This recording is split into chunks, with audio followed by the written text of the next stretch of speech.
Good morning friends. ಇದು Sunday vlog ಆಗಿದೆ. Sunday ನಮ್ಮ ತೋಟಕ್ಕೆ ಹೋಗಿದ್ದು. ಹಲಸಿನ ಗಿಡಗಳು ಬಂದಿತ್ತು, ಹಾಗಾಗಿ ನಮ್ಮ ಅವ್ವ ಕಾಲ್ ಮಾಡಿದರು. ಸೊ ತೋಟದಲ್ಲಿನ ವ್ಲಾಗ್ ಇವತ್ತು. ತುಂಬ ಚೆನ್ನಾಗಿತ್ತು. ಅಲ್ಲಿ ಅರ್ಲಿ ಮಾರ್ನಿಂಗ್ ಹೋದಾಗ ಸೂರ್ಯ ಇನ್ನೂ ಹುಟ್ತಾ ಇತ್ತು, ನೋಡೋಕ್ಕೆ ಒಂದು ಚೆಂದ. ಹಲಸಿನ ಗಿಡಗಳು ಕೂಡ ತುಂಬ ಹಸಿರಾಗಿ ಚೆನ್ನಾಗಿ ಕಾಣಿಸ್ತಾ ಇತ್ತು. ಹಾಗೆ ಪಕ್ಕದ ತೋಟದಲ್ಲಿ ಒಂದು ಮೇಕೆ ಕೂಡ ಆಗ್ತಾನೆ ಮರಿ ಕೂಡ ಹಾಕಿತ್ತು. ಅದು ತುಂಬ ಟ್ರೈ ಮಾಡ್ತಾಯಿತ್ತು ಅವ್ರ ಅಮ್ಮನ ಹತ್ರ ಹೋಗೋಕ್ಕೆ ಎಲ್ಲ. ಅವರಮ್ಮ ಸ್ವಲ್ಪ ದೂರನೇ ಹೋಗ್ತಿತ್ತು. ನೋಡೋಕ್ಕೆಲ್ಲ ತುಂಬ ಖುಷಿ ಅನ್ನಿಸ್ತು. ಈ ಹಳ್ಳಿ ಕಡೆ ಹೋದರೆ ಈ ತೋಟ, ಗಿಡ, ಮರ ಈ ಥರ ಒಂದು ಚೆನ್ನಾಗಿ ಫೀಲ್ ಕೊಡುತ್ತೆ. ಹಾಗೆ ಅಲ್ಲೇ ಪಕ್ಕದ ತೋಟದಲ್ಲಿ ಸ್ವಲ್ಪ ತರಕಾರಿ ಎಲ್ಲನೂ ಕಲೆಕ್ಟ್ ಮಾಡಿಕೊಂಡೆ. ಅಂದರೆ ಒಬ್ಬರು ತಾತ ಹಾಕ್ಕೊಂಡಿದ್ದಾರೆ. ಸೊ ಕೇಳಿದೆ, ಅವರು ಪಾಪ ದುಡ್ಡು ಕೂಡ ಈಸ್ಕೊಂಡಿಲ್ಲ, ಪಕ್ಕದವ್ರೆ ಅಲ್ವಾ ಅಂತ ಹೇಳಿ ಎಲ್ಲ ಸ್ವಲ್ಪ ಹಾಗೆ ಕೊಟ್ಟರು.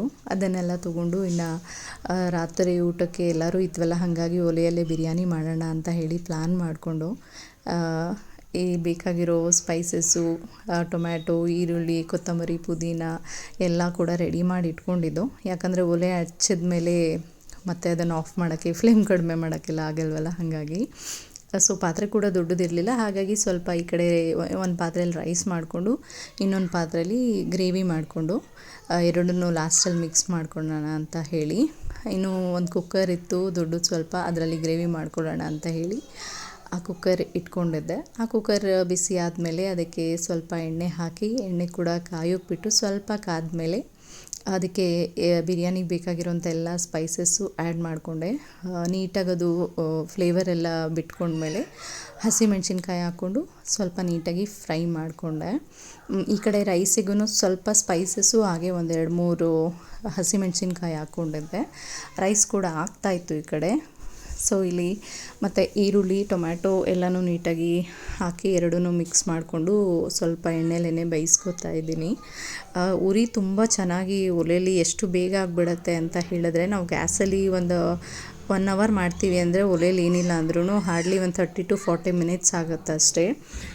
ಅದೂ ಆ್ಯಕ್ಚುಲಿ ಒಲೆಯಲ್ಲಿ ಮಾಡೋದೂ ಒಂದು ಟೆಕ್ನಿಕ್ ಅಂದ್ಕೋಬೋದು. ನನಗೆ ಏನೂ ಗೊತ್ತಿರಲಿಲ್ಲ ಒಲೆಯಲ್ಲಿ ಮಾಡೋದು ಹೇಗೆ ಏನು ಅಂತ ಹೇಳಿ.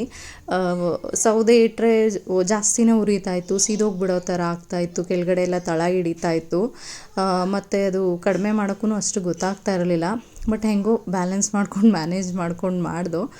ಆನಿಯನ್, ಟೊಮ್ಯಾಟೊ ಎಲ್ಲ ಫ್ರೈ ಆದಮೇಲೆ ಚಿಕನ್ ಕೂಡ ಹಾಕ್ಕೊಂಡು ನೀಟಾಗಿ ಒಂದು ಒಳ್ಳೆ ಮಿಕ್ಸ್ ಕೊಟ್ಬಿಟ್ಟು ಅದಕ್ಕೇ ಶುಂಠಿ ಬೆಳ್ಳುಳ್ಳಿ ಪೇಸ್ಟು, ಹಾಗೆ ಸ್ವಲ್ಪ ಖಾರದ ಪುಡಿ, ಹಾಗೆ ಸ್ವಲ್ಪ ಬಿರಿಯಾನಿ ಮಸಾಲೆ, ಹಾಗೆ ಅರಿಶಿನ ಪುಡಿ, ಇದು 3 ಹಾಕ್ಕೊಂಡು ನೀಟಾಗಿ ಮಿಕ್ಸ್ ಮಾಡ್ಕೋಬೇಕು.